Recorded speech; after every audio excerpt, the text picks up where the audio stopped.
Hey, welcome everybody. This is Joel Fleischman's Happy Hour. Welcome. Now sponsored by Drexel, as always. Where's the cocktails? That's been done. That was the last half hour with Ball and Lumber. We had cocktails during it. So a little early for that. 11:30 on a Friday is when we're recording it. I'm here with Jason Blenker and Shane Soule, and we are here to talk about offsite construction and anything in between and thereafter. So welcome, you guys. Thanks for having me. A little background on both. Go ahead. Like you said, Shane Soule. I'm with Forward Consulting. Oh, Soule. Soule. That's right. Whatever you want to call Okay, it. cool. Just don't call me like this better. Oh, They call me Soule. He is silent. So my career, real quick, has been mainly at Zeeland Lumber in Michigan and Indiana. Led multiple manufacturing plants.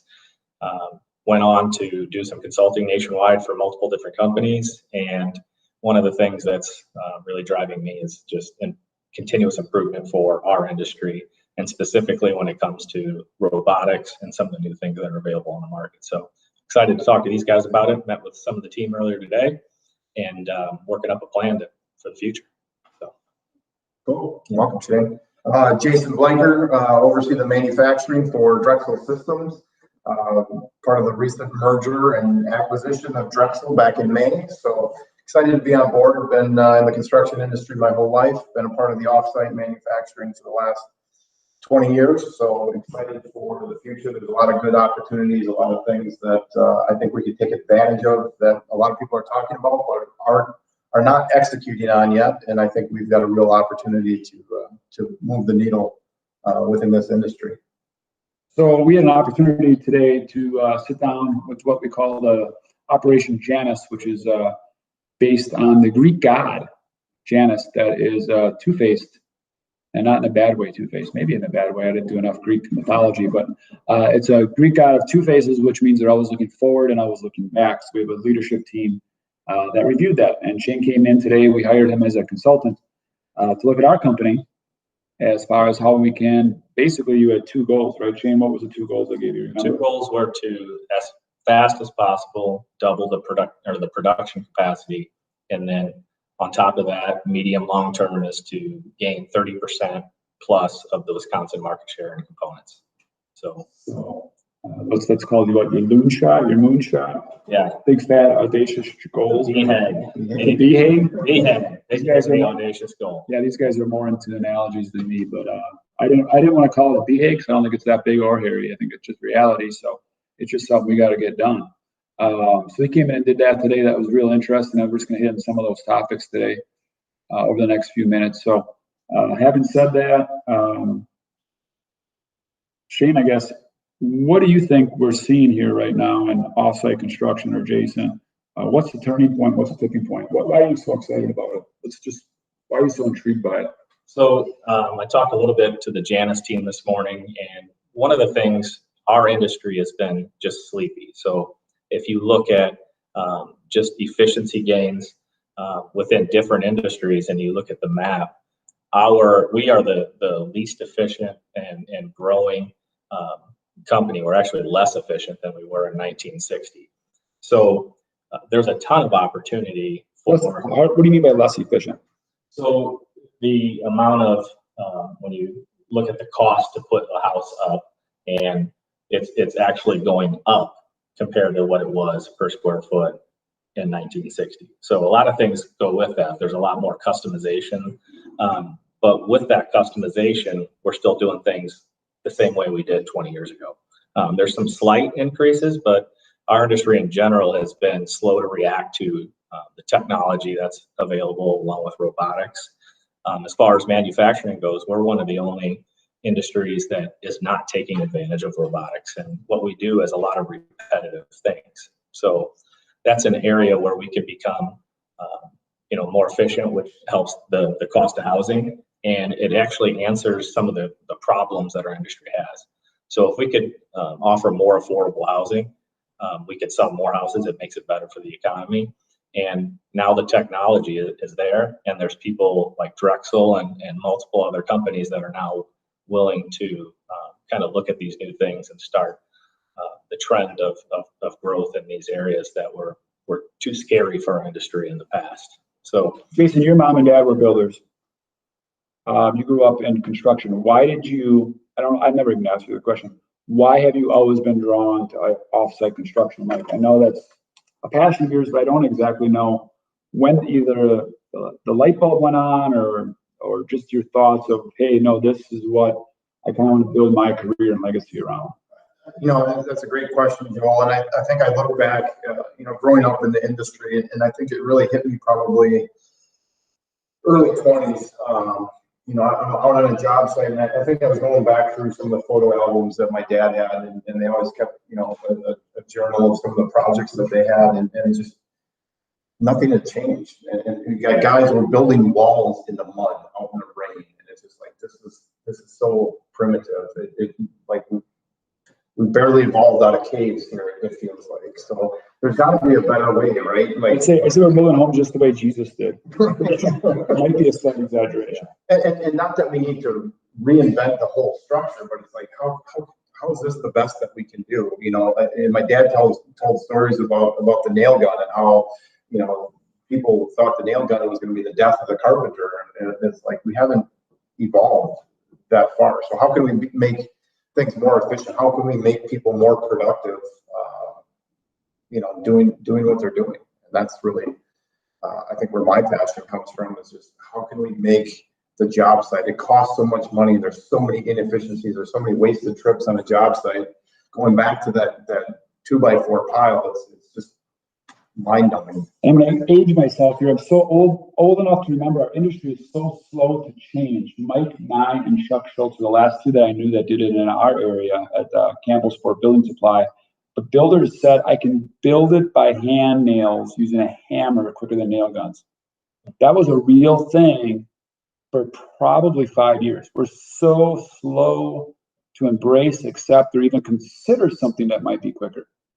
Then looking back, we all laugh. Like, are you kidding me? No, that was a really real thing for many years when guns came out. And was it a problem at the site? Yeah, guns still cause problems.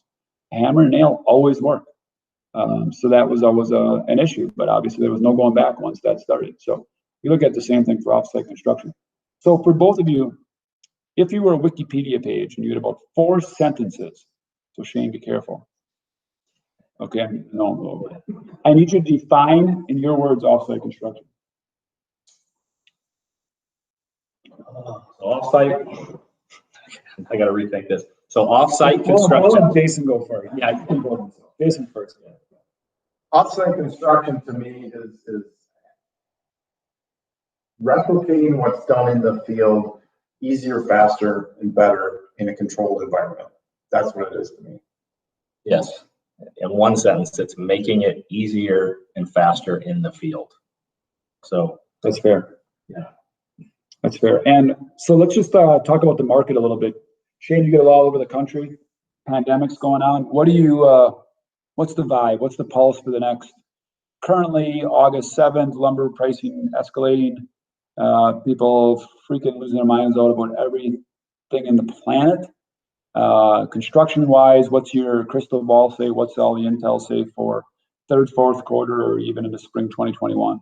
Yeah, I mean, there's just being able to get wood when you need it is a problem. The demand is outpacing the supply, and the supply is trying as hard as they can to catch up. I do believe that the supply will be catching up this fall, now that some of the COVID restrictions in some areas are coming off. Some of the governmental support is not as strong. The $600 per week came off, which is going to bring a lot of people back to the mills. And I think that will correct itself. I do believe also that the demand will continue to increase. And we're in a really good spot with new home construction. So there's a lot of optimism in the industry about the growth. There's a lot of just how do we bridge the gap from now to November with lumber costs. So there's a lot of focus on that right now, because it's not only the lumber yards, it's also the builders, and then the homeowners are all struggling a bit right now for that. But it's not really slowing anyone down at this point. So that's the interesting dynamic. So, okay, Jason, your thoughts? It's very similar. I think there's a lot of underlying demand in housing. I think you're going to see post-COVID, you're going to see a shift out of the metro markets into the rural or suburban markets. So I think single family is going to continue to increase in percentage. I wouldn't be surprised if you actually see a slight decrease in multifamily going forward, just from the fear of being so close to one another. So I think there's going to be definitely some shifts, especially there'll be shifts in home plan design. I think you're going to see more home offices, and probably 2 home offices now for husband and wife, and maybe a dedicated space for the kids to learn in. Which probably always makes sense, but makes more sense now. So. Right. I think there's got to be that fear of, okay, we had once the fear of it coming back again in our lifetime or in the next foreseeable future. So I think people are going to be a little bit more prepared for that. So. Or just things we got better at. Right. So 2 questions, 2-layered question. First question is, it's August 7th, 2021. What now has changed what's the biggest number one thing that we are now do differently? We're in a time machine 12 months from now, and we're talking from the future. What's the number one biggest thing that has changed at Drexel within Drexel systems and within offsite construction? Automation. No, what does that mean? So like literally I show up and I dive into Amherst and Little Chute, and it's August 7th, 2021, 12 months from now. What do I perceive as different? What has changed? What's the number one thing that's changed, or what's the number one thing we look back at and say, I can't believe we did that 12 months ago?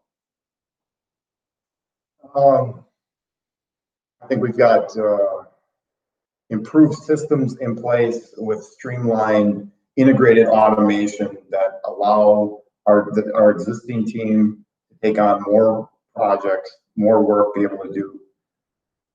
All right, that's not very fun. So yeah, we are in a shit show. We're more internally streamlined. That's great.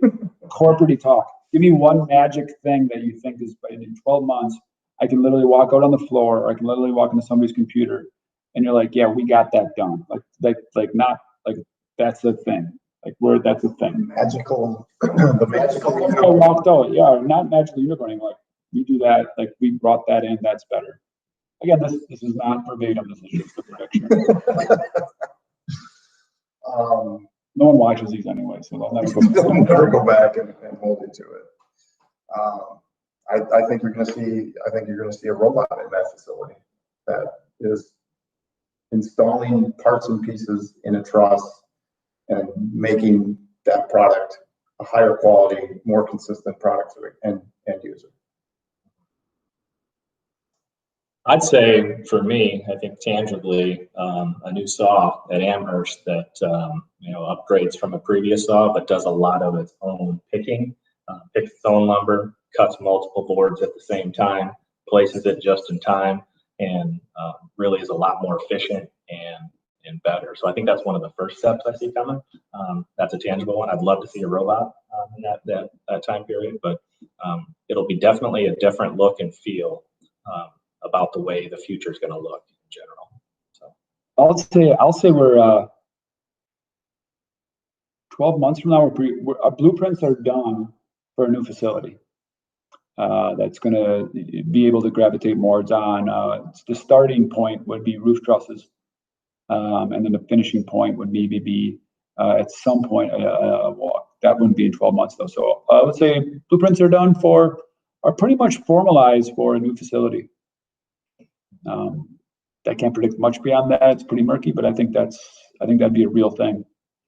Okay, 5 years from now, which is easy. That's actually if you haven't never done this, that's actually sometimes way easier because it's just a total freaking mind guess. Like it's not real. It's not real enough to be held accountable. Well, the interesting thing is people underestimate what they can get done in 1 year, or they overestimate what they can get done in 1 year. They underestimate what you can get done in 5. I think they underestimate both. You got to stay totally on track for both. But yeah, I think you lose focus in a year, and then you aren't focused enough for 5 years. So I think I agree somewhat with both of those things. You don't realize how much planning goes involved. To your point, some people would say we have a new facility. Your argument is we would have a plan for a facility. Yeah, why is this realistic? I'll give you a little time on that second question. Maybe we'll never get to it. I have a different question, or I have a different thing to explore. Speaking of how long time things take, and again, this was during the pandemic, but when did I reach out to you initially, Shane? This was February. It's August 7th. He took 6 months of our 24-month plan. Like, that's how screwed up this shit is. Like, that derailed our plan bad. We're getting there now. It's taking a long time to get traction, but now we got to speed up even quicker. One thing I want to explore a little bit, we talk a lot about production and automation and how that gets things better. And you can Google and videotape that, or House of Design Alpine and doing some really cool things. But I think we don't talk enough about how design is going to transform with this. And I'll mention it for everybody on the pod. We are developing Revit for our home design. We're using MyTech Supply now as of this week, and that feeds into the MyTech truss systems, into the truss design. And then we use iJoist. We use iSquared, I think. We use iJoist software, and then we had been using PlanSwift. Very slow, very clunky. Talk about inefficiency. In my realm, it used to be 5 days at the lumberyard for a working bid. Again, complexity of jobs, complexity of products. But now it's at least 10 working days for a bid, probably 3 weeks. I have heard of up to 4 weeks in our own company, which is insane and cannot be done. So we're really working towards starts with a philosophy and then a game plan to literally, when we draw the house, it'll actually be an estimate. And as we do the draw the house, it'll actually be a truss design and a component design. So the builder / homeowner would be able to get that pricing from us maybe a day or two after the house plans are incorporated. And then it also brings back to the forefront of how important it is to have in-house design as a manufacturing building supply company, because it all does work together, all in efforts to support the builder. Yeah, I mean, that's one of the biggest opportunities I think that you guys are attacking right now, because the inefficiency, you've got an architect or a draftsman that draws a plan, then you guys make truss plans from scratch, redoing the same thing. You're estimating, you're pulling it into PlanSwift or another, making marks, doing the same thing. And you literally redraw that house 5 to 7 times and then recreate the wheel with no one really, the left hand and the right hand really never working together. So that's a ton of opportunity where, in the 5-year goal or sooner, there could be a chance where Drexel's drawing the blueprint, and that blueprint is done one time that has the trusses already designed, panels already designed, and even as far as the HVAC and planning through it and the kitchen layout. So it's done one time and everyone's working off the same plan. And it's custom on the front end, but it's not custom in the field. Right now it's custom in the field, and that's inefficient, and it also causes for rework. So I think that's a big industry opportunity, and I think you guys are on your way there with doing the estimating in the MyTech program. So yeah, I think that's a big part of having a fully integrated system and looking at the whole process. You can't just take one element of it. In the past year, you just focused on the supply side, right? Now we've got manufacturing, we've got design services, really integrating that all together. And you have to look at, where is the wasted steps? Where are the wasted opportunities in there, the missed opportunities that we have? And certainly the design, estimating, streamlining that, and even going into the sales process, with the showrooms and everything that you've got, making those selections easier, trying to make that process as easy for the homeowner and make them feel comfortable being able to walk through that process with them. That's great. That's great. So next random topic is 5-year deal. Oh yeah, 5-year deal. Okay, time. All right, 5 years, 2025. I'm 51. Retired. I'm on an island in Cabo, and these two guys are, helping out still. Jason's doing his thing, and Shane, I have no idea where he's at. He doesn't know himself. I'd love to be in Cabo with you, but I don't think that's gonna happen. No, with me, no, too far. But yeah, 5-year plan, August 7th, 2025. We're sitting back in this office. Probably looks the same. I don't know if we're going to remodel this by then or not. Probably not. probably still here in Amherst. I assume is there going to be a reduction. We're having the same podcast. Might be the same format. I don't know how much it would actually change if it was like virtual. 3D holograms will be holograms. We're still going to be in the pandemic wearing masks. Shit. Okay, so yeah, 5-year plan. What does Drexel look like in systems in 5 years? What's the changes? What do I now see that I didn't see, or what do I laugh about? Well, Jason, you have your answer. You know the question. I think what you see is you see more value added to the product. Right now, we're installing windows in the walls. I see there's a lot of opportunities to assist in the labor shortage. The labor shortage goes beyond carpenters. It gets into mechanical systems, gets into siding. I think you see siding and exterior finishes being installed in the walls.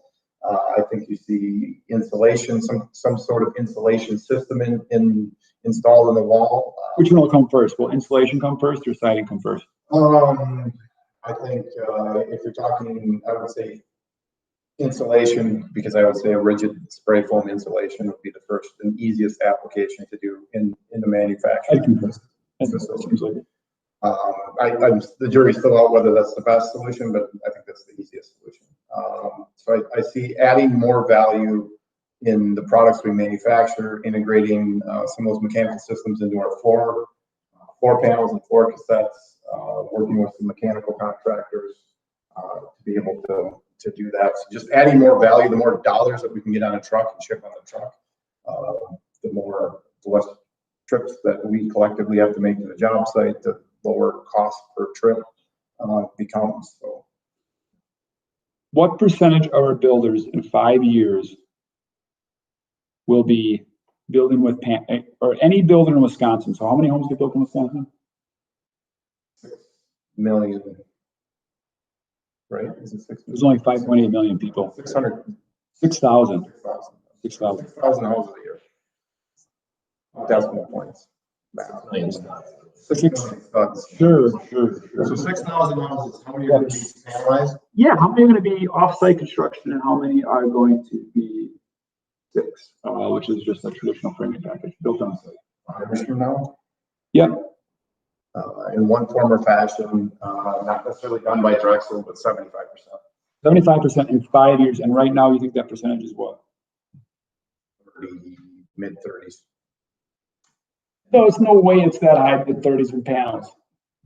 3 out of every 10 houses in panels right now? I bet it's 5%. That's an optimistic panel guy. I think it's 30.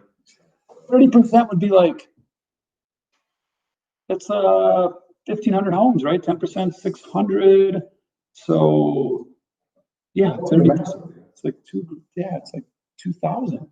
You have several of the major builders in the state of Wisconsin that have already switched to it today. Right. Well, okay.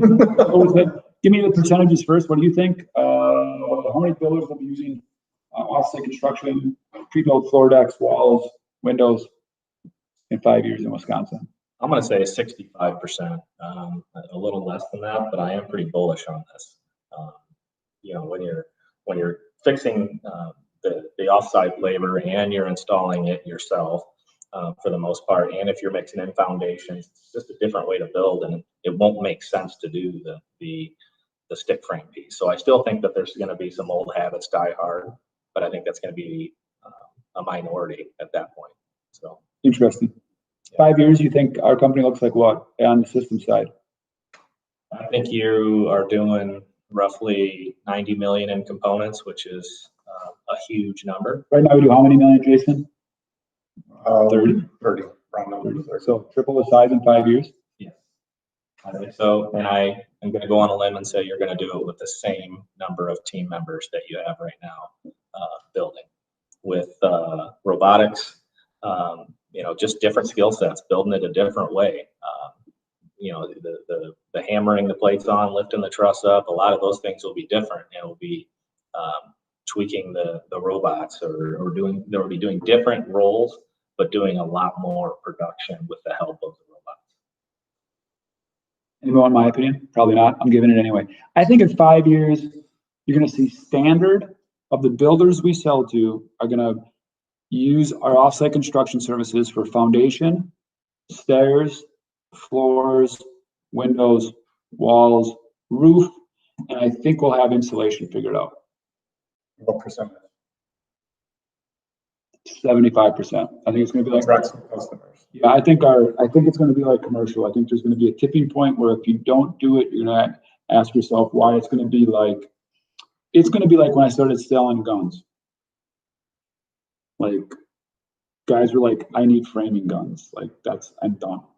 Like, and it was real quick. I mean, there wasn't like a real long gap. I remember that right. Once guys didn't start hanging their own drywall, that wasn't a 10-year gap where we still had guys doing drywall. Once builders weren't doing insulation, that was probably a 3 or 4 year gap. And I used it this morning so they know where it's coming from. Overhead doors, every builder used to do that. Once builders didn't do overhead doors, that was a 4 or 5 year gap max. So I think we're very close to that tipping point. Yeah, I mean, it's just going to take us to actually help them. I think they actually are there already in their mind, but they can't walk on the shelf and grab a nail and go. So we have to provide that. We're not waiting on them. They actually are telling us to do it. We have to figure it out. So in 5 years, I think we're going to help them figure it out. And again, this is really to help the builder. Builders have been telling me forever, your bids take too long. I don't have enough labor. It takes too long at the job site. Homeowners are antsy, right? So that's fixing all that. So that's just solving problems that actually already exist. All right, this is it. We got to get out. We got about 3-4 minutes left. Anything that you guys had it that you were like came in and we have to talk about before we end? Right? I have a closing subject otherwise. I think we're here to change this industry, and I think we've got a great team. Shane's been a great help, and I think I got to give a shout out to Ben Hershey. If he's watching this, he also was very aligned in that process, and I can actually give a little recommendation. If you are struggling with growing your component plant, Ben and Shane is something you should definitely consider using as a resource. They did a great job for us. Took way too long, but besides that, they did a really good job, and we were very happy with the results they provided. So there's a plug. I want to say Forward Consulting. Yeah, I want to say something just to the Drexel team members. So I'm around to many roundtables, know many lumber yards. You guys are very lucky to work at this company. Drexel is kind of the blueprint for team member engagement and just changing the building process and the company to work for from the old hardware store to something that young people and everyone want to be a part of. So you're very, very lucky. So it's a pleasure to be here and work with you guys. Thank you. That means a lot to us. I really appreciate that. So last quick subject, Jason, rodeos, right? So he's a rodeo guy. So tell us you got a rodeo this weekend. When's the last rodeo you were in? I was not in. My kids are in a rodeo. Kids are under 10, like under 6. How old are they? 7 and 11. In a rodeo? So what do they do? My son does team roping, bull riding, bareback riding, and goat tying. So this is competitive? This is competitive. Does he have lessons for that?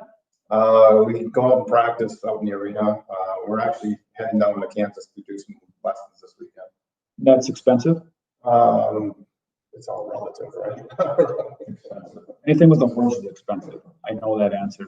So that's like how do I can't relate at all. So is it like ballet lessons? Is it like a martial art? Is it like one-on-one? Is it like racing? Do you get ranked nationally? What are you actually trying to, again, or is it like just like martial arts or Boy Scouts, like they're just levels you get to? There's points that get accumulated throughout the season. So it's more events you're in. So it's very much like youth racing, right? The more events you're in, the better you are, etc. You get better. I mean, the more it's like any other sport, right? You need to practice. And I drill it into my kids all the time. If you want to win on game day, you got to spend 90% of your time practice. You got to tie up that goat. I mean, you got to tie up goats a lot. So do you have goats that you practice on? We do. Yes. Goat practicing. That's a real shit. It's a real thing. Goat. So you have the goat tie. Then how do you practice bull riding? How do you practice that? We actually have a 55-gallon drum that we made up with a handle on it with a spring. So I actually. That's just how that works. And it's just all balanced. I did it in Mazatlan once. A lot of I don't like guys in those things. It's like a girl thing, and it's really gross.